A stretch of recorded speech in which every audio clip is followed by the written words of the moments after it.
Welcome into the Autzen Audibles Podcast. Matt Prehm, Erik Skopil, Jared Mack. Game week has arrived. It's crazy to think about, but nonetheless, we are here. We are days away from talking about things that happen on an actual football field instead of what we think is going to happen this season. College football has already been played. USC already has a victory. Hawaii, an opponent Oregon will play. They've already played a game at Vanderbilt. Game week is here, fellas. I'm seeing depth charts being released. We'll maybe see if we get a depth chart. We'll see if Dan is feeling like it's Christmas on August, but we'll see. But nonetheless, it's Monday, which means it's kicking off our game week schedule. So if you're new here, we do mailbags on Mondays. On Tuesdays, we do a podcast breaking down what we learned from a Monday night conversation with Dan Lanning. On Wednesdays, we try and have someone on to talk about the upcoming game. And then the one tweak that we're going to make this season is no Friday show, but Thursday instead is going to be kind of our game preview, look ahead towards the week. So we get 2 days of prep for that. And I should also remind you guys, if you're curious about supporting this podcast, beyond just listening, the best way to do it is go to duckterritory.com and sign up for a membership. Right now, it's 75% off, less than $27.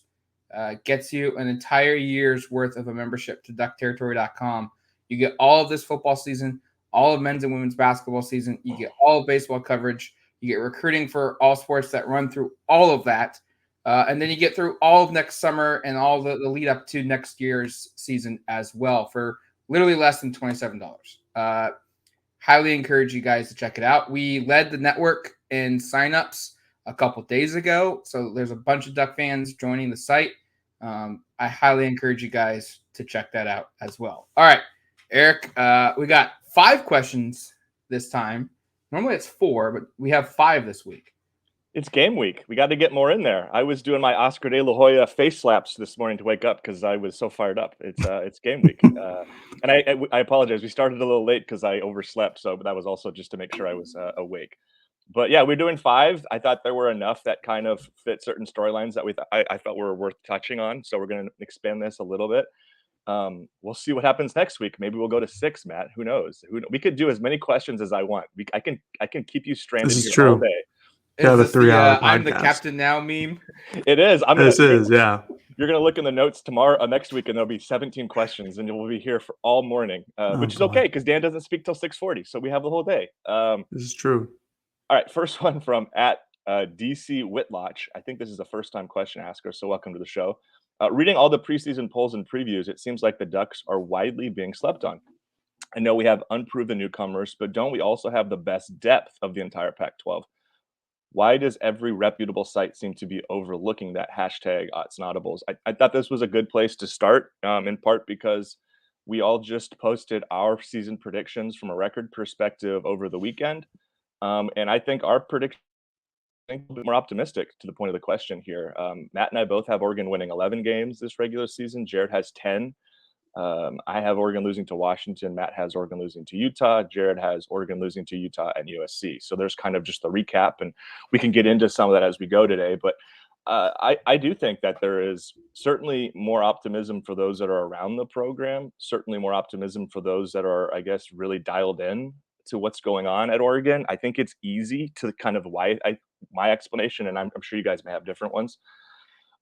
I think a lot of it has to do with the Oregon finish last season. They lost 2 games to rivals that are perceived at least to be on equal footing, and in Washington's case, by a lot of people, better going into the season. And those results, I think, just play a huge role in terms of how teams enter the following season, whether that be fair or not. And in this case, I think kind of unfairly, the narrative I keep seeing is that Oregon kind of got pushed around in those games, and certainly against Oregon State in the second half, they admittedly did. It's impossible to argue that.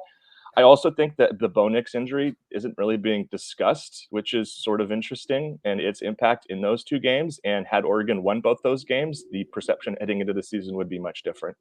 And then my other one, and the thing that I think is probably the biggest part, and it kind of touches on what the question asker has here of unproven newcomers. I think in the transfer portal era, a school like Oregon that goes so heavy on the portal guys is always gonna not always, but at least in these first couple of years, I think until everybody sort of figures this out, is gonna be kind of it's gonna be, I think, overly criticized or just maybe not totally understood is maybe a better way of putting it. I think Oregon has a ton of talent on its defense. I don't think a lot of people know that yet because a lot of people haven't seen this come together. Frankly, we haven't seen this come together, so maybe I'm being overly Yeah. optimistic myself. But when I break down this defense and the kind of the elements of where they were shortcomings last year, I see and have expectations that those issues will be much improved this year. I don't expect this defense to be as bad as it was in the big games last year. And I also want to acknowledge that against some of the lesser quality teams, the defense was actually pretty good, and that'll kind of lead into some questions later. But I think the transfer element of this, and when you look at Oregon's roster and on offense and on defense, it's possible about half of the starters are new transfer players. I think it's hard for people to really get a sense of what that looks like. And so I think, are cautiously kind of keeping them at a reasonable arm's length, unless you're like us, where you're following the team more closely, or someone like Josh Pate, who that was I think that's the highest I've seen anybody Yeah. sort of predict the From a season. national guy. Yeah. Yeah, Josh yesterday has, I think, Oregon 5th in his JP poll, but also in the top in the college football playoff, among the 4 teams, I think as a 3 seed. So there are folks who are high on Oregon. We're not the only ones, but I just think it's hard to kind of get a sense, unless you're really paying attention to every one of these schools, how much more they can improve, especially when they're relying on the portal as heavily as Oregon did, where again, it went out and added close to 20 players, and about half of those guys are probably guys who are going to start this year. So that's kind of where I see it coming from. And I mentioned this sort of logic in the past too, when Matt and I were down in Las Vegas talking about the preseason All Pac-12 all conference teams, where there wasn't a whole lot of Oregon on there, but you're going, well, it's because half the guys who are going to be starting aren't guys that anybody picking these polls or these teams are all that familiar with. So I think that's mostly what's behind it. It's that kind of poor end to last season, and then it's the uncertainty with all these portal guys. Yeah, and those portal guys, I guess, are technically unproven, even though you have guys like Jordan Birch, who did well at South Carolina, and Tysheem Johnson, who was really good at Ole Miss, and the same with Evan Williams at Fresno State. And until they basically put the pen to the paper, until we see them this Saturday, yeah, there's going to be a lot of unproven narratives around the team, especially with the transfer portal additions like Eric just ran through, and then with the offensive line. And I think we've seen this kind of pop up on social media. Like, Oregon fans are kind of annoyed that that's like the biggest mark against them, is that they have an unproven offensive line. And they really don't. I mean, I guess from some of it is from like a defensive, or excuse me, not a defensive, but a D1 perspective, like a Johnny Cornelius coming from Rhode Island. Like, he's only played a handful of games against Power 5 opponents. Like, how will he hold up? Or, Nishad Strother, who's like competing for a starting job, another guy who's only had a handful of games against Power 5 conference teams. Like, those guys, I can see like the unproven narrative there. But you have Junior Angelau, who's coming off of an injury, but he played, he was a starter for 3 years at Texas in one of the best conferences in the country. Like, I think that's enough experience. Jackson Powers Johnson obviously is this new starting center, if he's able to go. But he's had game reps. He's been playing for 3 years now at Oregon. Like, he played as a true freshman. I don't think he ever started as a true freshman, but he got into a lot of games because Oregon had some injuries in the interior offensive line. So he played then. He played a lot last year. Marcus Harper is a guy who we didn't have any expectations for last season. And then he comes in the second game of the season, basically starts the rest of the way and does well, and doesn't make the offensive line last year any worse. It's kind of the same narrative after the 2019 season, where Oregon loses, I think it was 4 or 5 starters, because they were going to get Panay back, but obviously the COVID season happened, so Panay leaves. It was the same narrative then. And Oregon's offensive line, for as weird of a season as that was pretty good. And I think that this year's unit is also really good. I think we've heard Josh Pate talk about that, where it's like, yeah, they need to replace a bunch of guys in the offensive line, but they're good replacements. These are talented players. These are good individuals. These are good people on the outside too. So I think that's kind of the narrative as well. There's just there's a good amount of question marks on this Oregon team. And I don't think there's a lot from the offense other than the offensive line, maybe some tight end stuff, maybe some receiver stuff. Like, can Tez Johnson replicate his success that he had at Troy at this level? Can Trayshawn Holden come in and make an impact when he didn't really make an impact at Alabama? Stuff like that. But Yeah, I'm high on Oregon. I know 10-2 isn't what you guys predicted as 11-1, but Yeah. I still think that's a really good year. I used to have them winning in Washington. I have them beating Oregon State. I just think Utah is a very tough environment. And USC, honestly, at this point is just kind of a toss up in my mind. Like I know we saw USC and people are gonna make fun of their defense against San Jose State, and you should, because some of those were embarrassing. But they have Caleb Williams, and that's always going to be a plus for USC going into literally any game. And then defensively, I know Oregon has a lot of question marks because of how they ended the season last year, like Erik pointed out. There's a lot of question marks there, and unfortunately for us, we haven't seen them in like any real game scenarios. So the first time we're going to be able to see how they looked and improved is either the spring game, which didn't include everybody that they got in the portal, and then this Saturday against Portland State. So then we'll actually get a real chance to see how improved they are, like if they're physical and everything like that. But I think those are the main narratives. It's just the offensive line has, for some reason, become this huge, giant question mark around Oregon, even though the players they have are talented. And then it's just, can the defense be good? Can the defense be, honestly, like mediocre? Like, can they just be an average defense? And we'll find out soon. But those are the biggest question marks, I think, that the national perspective is putting on Oregon.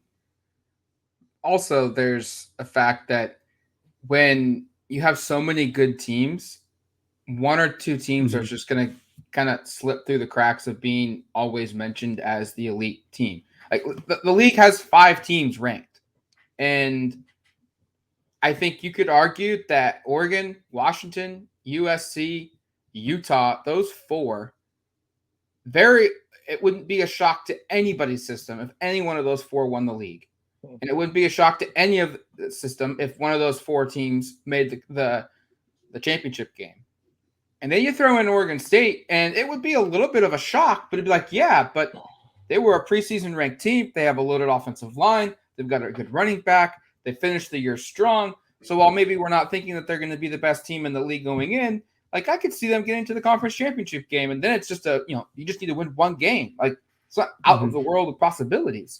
So naturally, there's going to be a team or two that just isn't talked about as the others. And as Erik said, I think a big reason for this is the way Oregon finished the season.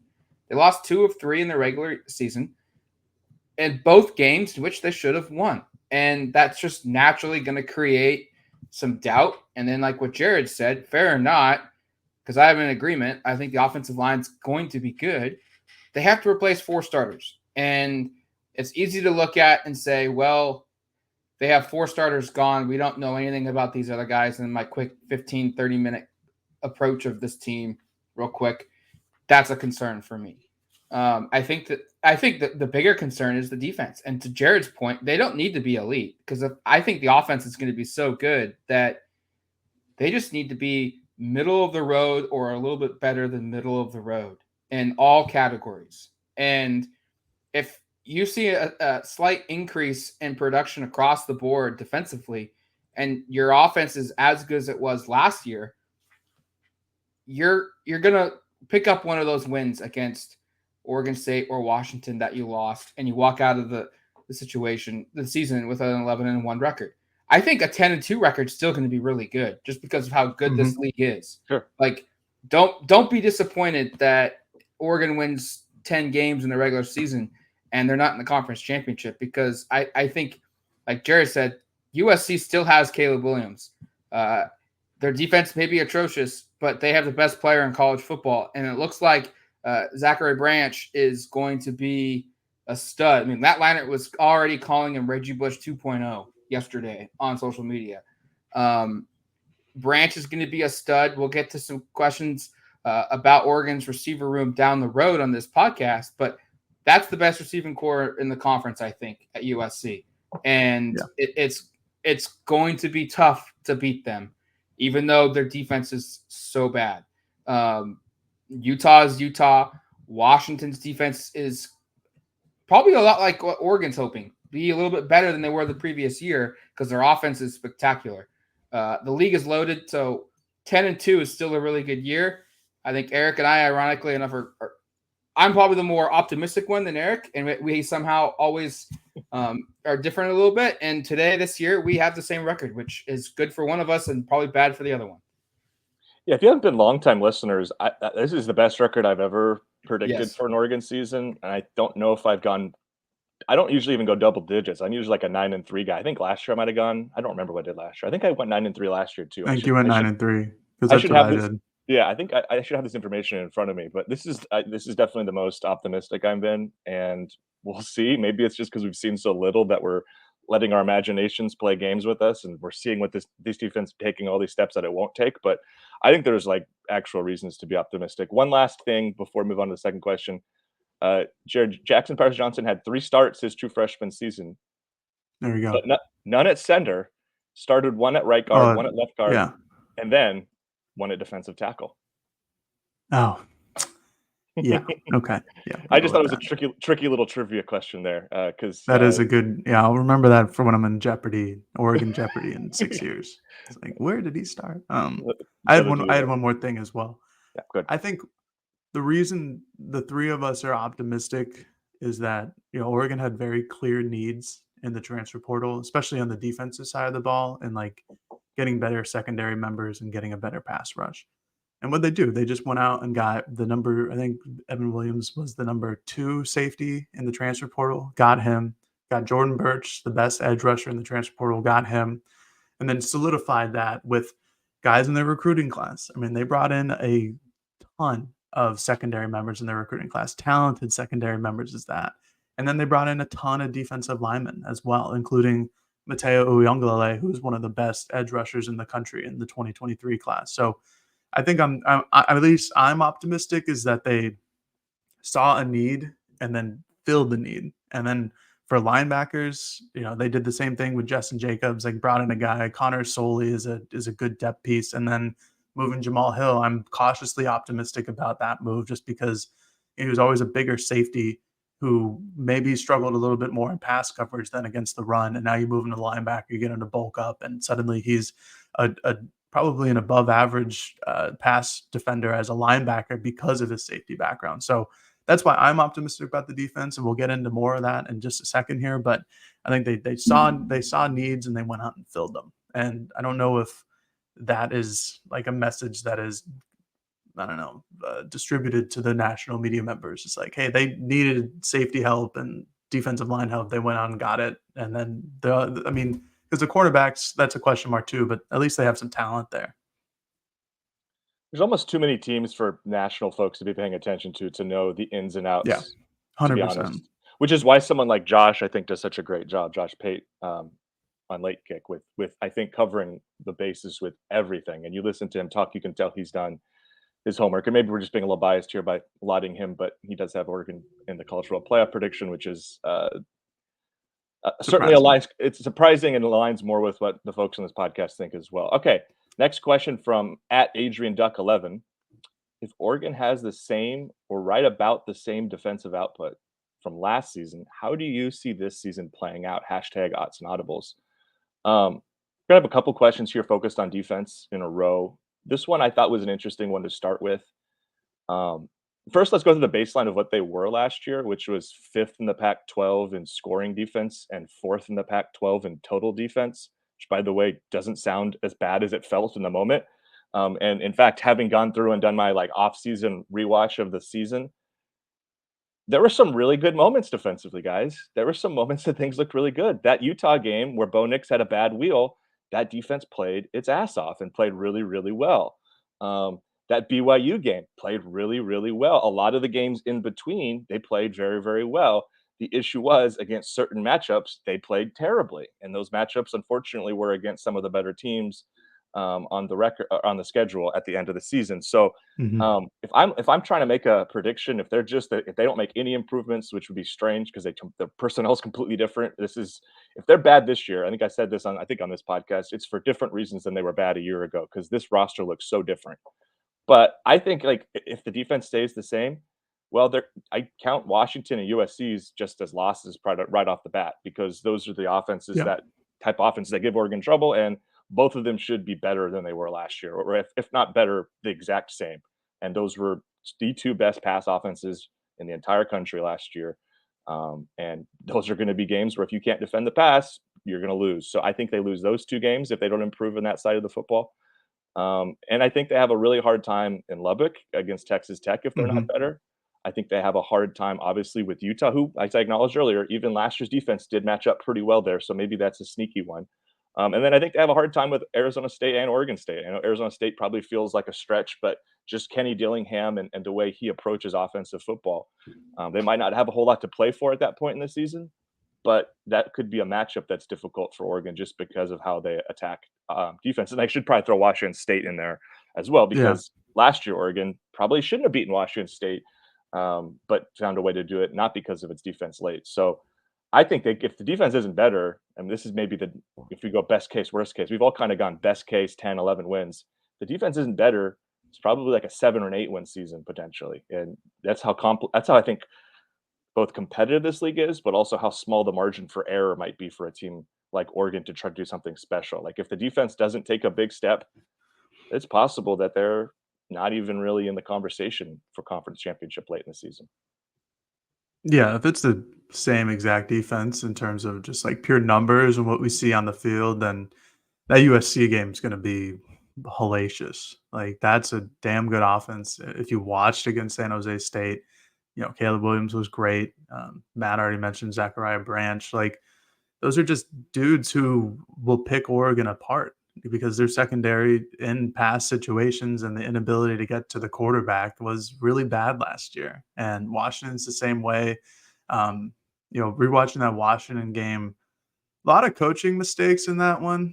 I think that's something that we could have talked about in terms of like how Oregon is kind of overlooked. Like I think Dan's going to learn from some of those things and probably be very similar in terms of his aggression on 4th down, but maybe not calling the onside kick or like the fake kickoff and the second quarter. Just some silly mistakes. Yeah. But still, if Washington's offense, I think is going to be very similar to what it was last year. I know they have to replace a couple of starting offensive linemen as well. That doesn't get talked about, but Michael Penix is still really good. He's got 2 probably day 1 wide receivers on the outside, and McMillan and Dunze. Like that's a good offense. And Washington State, I'm glad you brought that one up, Eric. Like Cameron Ward, another year in that Washington State system, another year of growth and development. Like I think he's going to be pretty damn good this year. I don't think Washington State's going to be that great just because they were kind of hit hard by the transfer portal and the NFL draft secretly. But that's still a good offense. That's still a very difficult offense to defend. And then, Texas Tech and Lubbock, that's going to be a tough matchup because they're a pass-heavy team. Any team that really just relies on their quarterback to throw them into games or sometimes even throw them out of games, like that's going to be a difficult matchup for Oregon if the defense doesn't improve at all. But I'd be shocked because, like Eric mentioned, this is such a completely different looking team on the defensive end, especially the secondary. If they're not better, it's going to be a bad season. The league is just too good. Jared ran through some of the teams. Eric did the same. And every one of them, when as I'm sitting here thinking like, oh, they got a good quarterback, they got a good receiver, or they've got a really good offensive line coming back. Like if Oregon is where they were last season, they will drop 2 or 3 games during the regular season. They won't be good enough. The league got significantly better on offense this offseason, Oregon included. That has to be said. Like the offense will probably win them a game or 2 because the defense wasn't there, just like they did at Washington State. But you've got to have some kind of marked improvement. You can be what you were last year in some areas, but like pass rush, you've got to be improved. If you're not going to be able to get after the quarterback in 2023, the Oregon defense is going to struggle because the quarterback room is significantly better than it was last year in the Pac-12. It's just, you're not going to play perfect every night. That's going to happen. But the talent that you're facing is better, meaning your margin for error is only going to be thinner this season. So if they don't get any better defensively, you're gonna lose games, and it's going to be the reason why Oregon doesn't compete in the Pac-12 championship game, doesn't have a chance for a playoff bid or a New Year's Six bid, and it'll be the defense if they don't get better. Do we want to do 3 or do we want to go break and then come back? I wasn't sure here. Yeah, let's just jump into 3 now that I think about it, Okay. because it's really tied in with 2. So this one's from at Hack and Cuss. It's a new one. Don't appreciate it. Where do you expect the Duck defense to rank among the Pac-12 this season? This is an interesting one to think about, and it requires us to look around the conference and think about how those teams have changed. But I'll run through again where they were a year ago. And again, I guess the other part is like, what stat are we talking about that they rank in? Is it total defense? Is it scoring defense? Do we want to get into like how are they in sacks and third down defense, which are the areas that really matter probably? I don't know. But just like a baseline, let's start with scoring defense. Oregon was 5th last year in the conference, 27 points allowed per game. Not good. Need that to be better. I don't even. I feel like I'm probably shouldn't even be acknowledging the ranks in the conference because like half the league gave up. Nobody was good last year. I was gonna say half the league gave up more than 30 points basically, and Colorado gave up 45 points per game, which is melts my brain to look at. And then I guess we should say, and then total defense, they were 4th, 381 yards per game. But again, throughout the conference, like half the league gave up more than 420 yards per game. So, which is a lot. Do you have the stats in front of you? Yeah. What was Utah? Utah was both scoring and total. Utah was 2nd in the Pac-12 with 21.4 points per game allowed and 2nd in yards per game at 334.1. Oregon State was 1st in both with like very minuscule differences than Utah. Yeah. Okay. Go ahead. I was just going to say, I don't think they're jumping Utah. I don't. No. Oregon State was 3rd in scoring defense and just behind Oregon in total defense. They could make a leap. They could jump up to that top 3 probably in both. Like that would be best case. But again, the hard part with looking in the conference itself is like, how do we measure the other defenses in this league? Like I expect Utah to be really good on defense because they always are. Oregon State lost some pieces, like just straight up. Like that defense is not going to be exactly what it was a year ago. I expect USC to be a little bit better, but I don't think they're going to be on that upper echelon. So like I could see Oregon making a jump from 5th to 3rd in the Pac-12 in a couple of these stats that matter. And then the other, I mean, I don't know if we want to get into, let's just, what do you guys think on those particular numbers? And if we want to, we can address some of the other stuff that was kind of the places where they stubbed their toe last year. Yeah, I think it'll be easy for them to stay in the top half of the league. Jumping into the top 3, I think could be a real possibility. Just because of the guys that they've added, like we've gone through before. But the other problem with this is that their schedule is really difficult. Like they don't miss a good offense in this league. Like even like I said earlier, like Washington State, like that's still going to be a good offense. And Colorado, for as terrible as they were last year, like that's not going to be another cupcake on the schedule this year where they can lower their scoring defense because they allow 10 points or 3 points because Colorado stinks. Like they're going to be better. Texas Tech is another team that it's gonna put some points on the board. Like it may not be 45, but if they put up 28, if every team puts up 28, like yeah, it's a good year. Like I would take that without allowing a team 28 points a game. But that'd be technically worse than it was last year if they're only if they only allowed 27 last year. Right. I don't expect Portland State to put up 28 like San Jose State did, but it's just going to be tough. I think the defensive marks in the Pac-12 are going to look very similar to last year because even if teams improve on defense, I think only Utah is like the one team that I'll bet on that's going to be a surefire good defense game in, game out. The offenses from the other teams are just going to be too good that even if you have a good day at the office against USC's offense, I think you're still going to be allowing 35 points a night. Like that's the difference. So I don't expect this to be like SEC defensive numbers, but I think Oregon maintains top half. And I think they have, like from a eyeball perspective, a better defense, but maybe even stats wise, it might not look as good, but I think that they're going to be like the eyeball test is going to show like they stepped up in bigger moments and they had a better game plan and better schemes and everything like that. But maybe jumping into the top 3 won't happen. I look at the stats and see like, okay, Oregon was like 5 or 6 sacks from being 6th in the league last season. Like that's an attainable number you can get from marked improvement. If it translated equally over to this season, which we know is not always going to be the case, but like the difference wasn't very big last year from being like 9th in the league to 6th in the league. Tackles for loss, it was like 14 was the difference from where Oregon was at to 6th place in the league. So like to you guys' point, I agree. Like they could be upper half of the conference in most of these categories. And that's kind of what I was going back to, like just little improvements. Like if you can add just 2 extra tackles for loss per game, if you can add 1.5 extra sacks per game, your third down conversions improved by, I think it was 9% of what was the difference between Oregon and UCLA, and being, I think Oregon was 8th and UCLA was 6th last season, like 8% better. Like that's not a big number. That's a jump that you could make from year 1 to year 2 in Dan Lanning's system. That's where I would say, like, hey, shoot for everything to, a majority of the defensive stats from a team perspective be in the upper half, and 2 or 3, 4 of those maybe be in the top 3.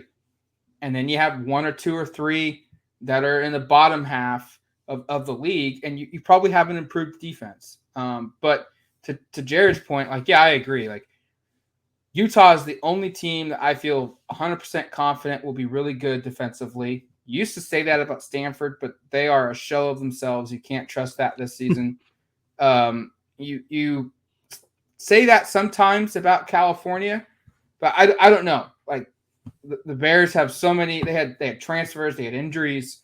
They've kind of started down a downward spiral the last couple of seasons. It feels like we'll see what happens there. And then everybody else is kind of all in that mush of they could be good, they could be average, they could be bad. We don't know.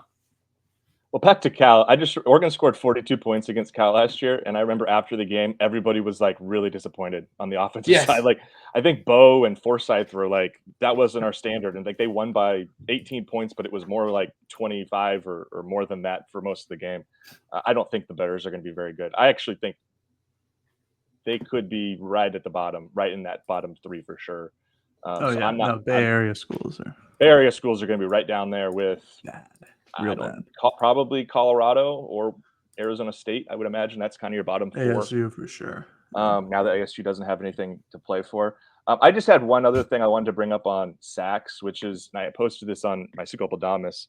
I was looking through PFF's data on pass rushing, and it was kind of interesting because, again, Oregon, nobody here is saying Oregon finished with a lot of sacks because 18 is very, very poor when you play 13 games, right? But I was looking through it, and in terms of QB pressures and QB hits, if you combine those into a category, Oregon had more of those than like half the teams ahead of them on in terms of the rankings. Like Oregon actually got to the quarterback pretty well. They just didn't finish. Like Oregon actually had Utah finished with 23 more sacks, but only had 20 more hurries if you combine hits and rushes. So like Oregon was getting around the passer a fair amount last year. They just didn't finish plays. And I think if you think back to some of those really frustrating, sequences, I was watching the Washington State highlights recently, and there were several. Like it was not always a matter of it wasn't always a matter of like they just weren't beating their guy off the line or weren't getting upfield and causing problems. It was they just didn't finish a lot of plays. And then the other problem was that the defense didn't cover very well behind them, and so that pressure, which looks for a moment like it's going to be a sack, ends up becoming a 3rd and 13 conversion where, Michael Penix off his back foot is, dropping it over to his tight end or whatever. So, I think those could improve a lot, but we'll see. Again, I think that's the whole kind of the through line here is we have a lot of optimism. They have changed their personnel, but we haven't seen enough to really know, and we'll get a first glimpse of that up on Saturday. I think the nice thing is I don't like, to Matt's point, like I don't think they have to do a lot to make it significantly better.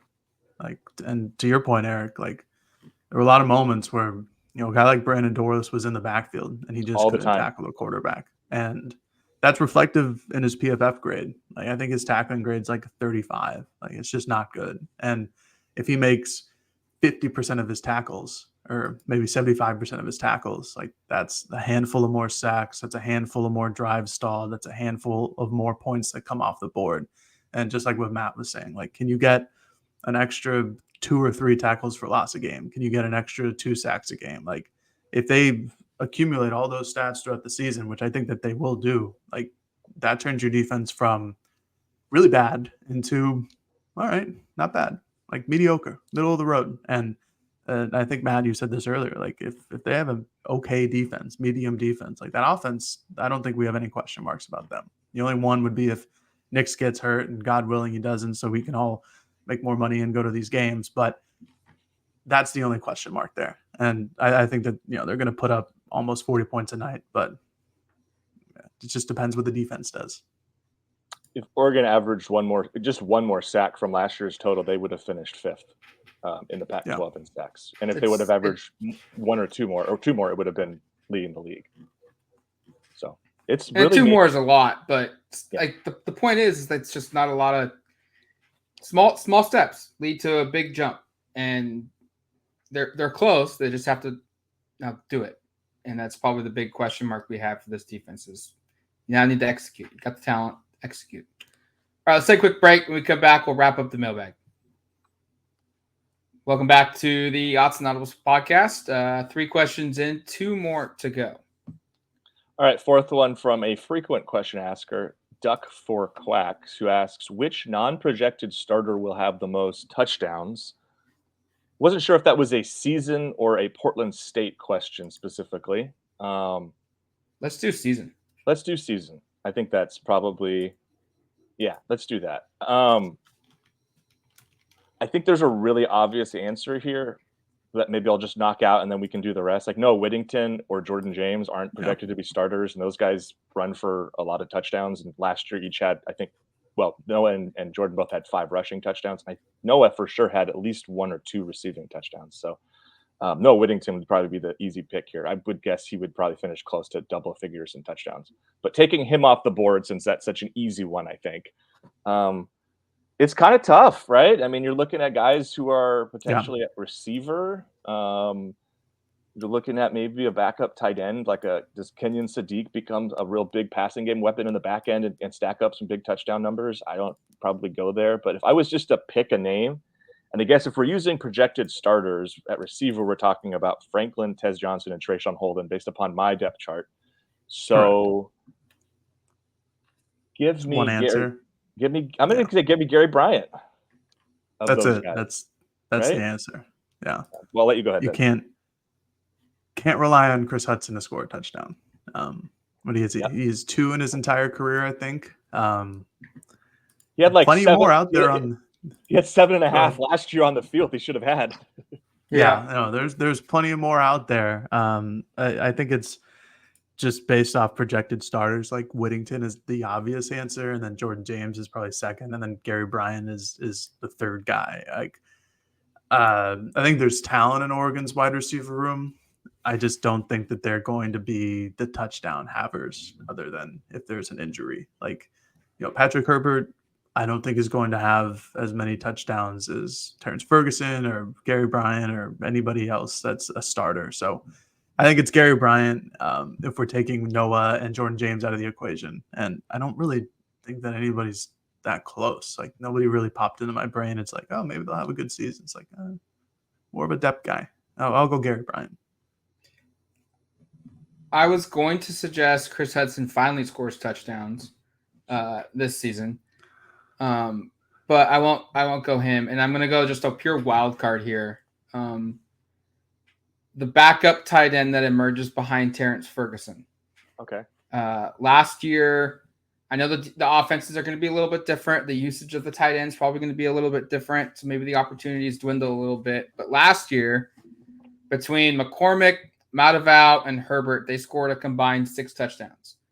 I think maybe that if the opportunities go down for the tight end group, maybe the opportunities go up, though, for the second guy, because he's the one that primarily plays the most out of the 2 or 3 backups that they use. So maybe it's the backup tight end. Maybe it's Patrick Herbert, who I think is probably your number 2 tight end right now. behind Terrence Ferguson. So wild card for me would be Patrick Herbert. Jurian Dickey, maybe at some point. Maybe. If he's Nah. up to par, we'll see. But I think Yeah. picking a true freshman is really difficult. And I think we've tried really hard to just keep the true freshman hype at as low a level as possible. I have more confidence Chris Hudson scores more touchdowns than Jurian Dickey. Ooh, I like that. I think that's probably a good bet, but I really don't know because Chris didn't score a single one last year, and he had again like 9 tries where he probably could have.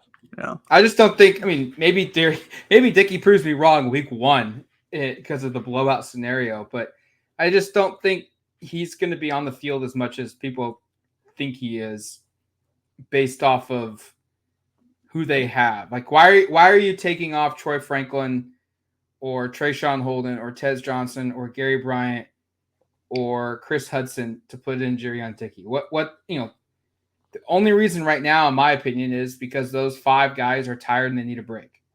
And we know Will Stein has said, like, basically 5 guys play at the position. Yeah, 5 or 6. The only problem here would be, Matt, if Dickey gets 2 against Portland State because he plays the whole second half, and then 100%. And then Chris Hudson, you have to ask him to get 3 over the rest of the season, which feels good luck. Yeah, doesn't seem likely based upon career history. But who knows? Maybe he'll stumble into the end zone rather than onto the turf. Maybe there were 2 blocking penalties that happened last year that like just canceled out actual touchdowns. Maybe he'll catch a couple. He dropped a few. So who knows? He had opportunity last year. He just didn't always get in the end zone. All right. Final one from another familiar name from @Ross_Maselich. Other than win, what would classify Oregon's week 1 matchup as a success? And he has a couple options in parentheses: Ty Thompson getting some reps, freshman making an impact, etc.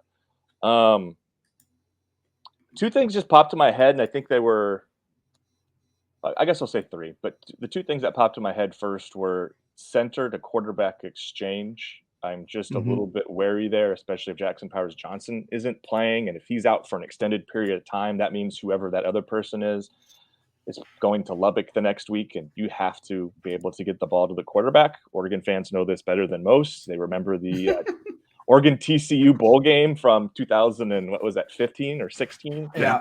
It was rough. That was, of course, the quarterback 15. also came out in that one. So there's quite a bit of things, but the center exchanges weren't good. So I think that's important. And then I guess maybe I'm taking Jared's answer, but like hopefully the punting is fine. And I guess hopefully they don't have to punt hardly at all. But if they do have to punt and they do have special team situations, let's hope those are like executed well. There's a level of hang time on the kicks, especially the punts. But those are the 2 things that kind of popped into my mind that are small details that maybe get overlooked. Is like I'm still want to see if the center can get the quarterback the ball every single time with accuracy, let Bo get into a rhythm. And then if they are forced, I would imagine they're not going to punt very much, period. And their goal probably is to not punt at all. But if they do have to punt, I'm hoping Luke Dunn goes out there and shows us what he's shown all fall, which is he can boot the heck out of that ball. And it's not one of those catastrophic reps that sometimes kind of gets mixed in there. Yeah, punting was definitely on my list just for the same reasons. Like it'll be the first time. I'm projecting Luke Dunn to be the starter, so it'll be the first time Luke gets into a college football game with fans. I know they're friendly fans, but it's still noise. It's still the pressure of performing in Autzen Stadium, even though it's against Portland State. Like that was a big thing. Health, just coming out of the game without any injuries. Some dings always are going to happen in a football game. It's a violent sport, but no major injuries to anybody of your starting cast. Just seeing the defense fly, like just kind of move east to west, just hats on or helmet to ball, like seeing gang tackles, like everybody getting around the edges, seeing the defensive line put some pressure on the quarterback. And then lastly, just, hopefully seeing the offensive line, whoever are the 5 starters, just be in sync. Just if there's a blocking play to the left, if you need guards pulling, like everybody pulls, hits their guy, hits their assignment, like just to see some cohesion in this new unit that we talked about at the very beginning of this podcast. I just want to see them all work together on a field for the first time, really, and see them go hit other people that aren't on the University of Oregon football team. I think those are just the main couple things I'm looking for. I think there's an obvious one that we've all completely overlooked, and Yes. that's injuries. Yeah, I was just going to say. Come out of this game without any major injuries, because I said that. Jared did say that. Yeah. Did you? Yeah, I said health. Yeah. Okay. Yeah. I thought you were talking about like the guys Way like to pay JPJ. attention, Matt. Come on. I was paying attention, but I assume you were Clearly talking about JPJ. Of, like he's already going No, in I injured. said- Are we going to learn that he's healthy or not? Yeah. Yeah. Sure. That would be one for me. Penalties would be the other one. You've got to play clean. You've got to play clean football. And then turnovers, like basically the stuff that like control the things you can control. Pre-snap penalties. You can't have those. You can't turn the football over. I'd be concerned if they don't create any turnovers in this game. I'd be concerned if they don't generate kind of a pass rush, QB hurries type of a deal. But you want to play clean, so that's limit the penalties, especially the pre-snap ones. You can be okay if there's a pass interference call down, on a deep shot. Like you can live with that. You can't live with, face mask, or you can't live with a false start. Like those are things that you can't commit. Roughing the quarterback, you can't commit those. So it's get out of there healthy. Limit the penalties, especially the pre-snap ones, and then turnovers. Don't commit any, and you better force them. One more that ties into both your penalty and health thing kind of is let's not have a second half targeting call where a guy can't play the subsequent week, because that feels like that happens a lot. And in a game, and I should say, you're hoping key players aren't on the field to make targeting calls in the second half where they'd be suspended for the following week. But if they are, let's just avoid those, because those are no fun for anybody, even though sometimes we disagree with them, and then Dan has to talk about how he disagrees with them or doesn't agree with them. But we'll see what happens. I think that's another one that is just that's one of the more frustrating parts of the game, even though I totally understand the concept behind player safety and all that. Obviously, I think that needs to be at a premium. Concussions stink. We see that in the NFL. We see that in college football all the time. We don't want players to have them. Neck injuries, anything like that. All those things stink. It also sucks when a player makes a hit that is not malicious and then doesn't get a play of first 2 quarters of the following week. And in this case, which would be a much better opponent. So that's another one that just kind of popped in my head there. That's such a stupid rule. Well, I get it, but it's one of those. It's one of those really we get it, but nobody likes it kind of things.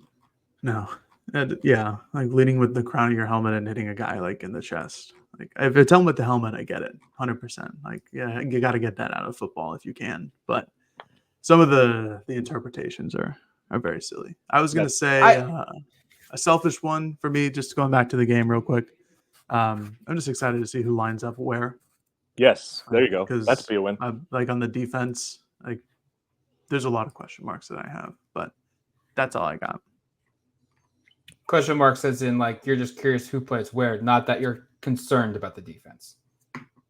Well, yeah, more so about who lines up where, because at Portland State, I'm not concerned about Oregon's defense going, but sure, yeah, like you said, Matt, like get a pass rush, do some things. I just want to see like who's repping at star, who's repping at free or boundary safety.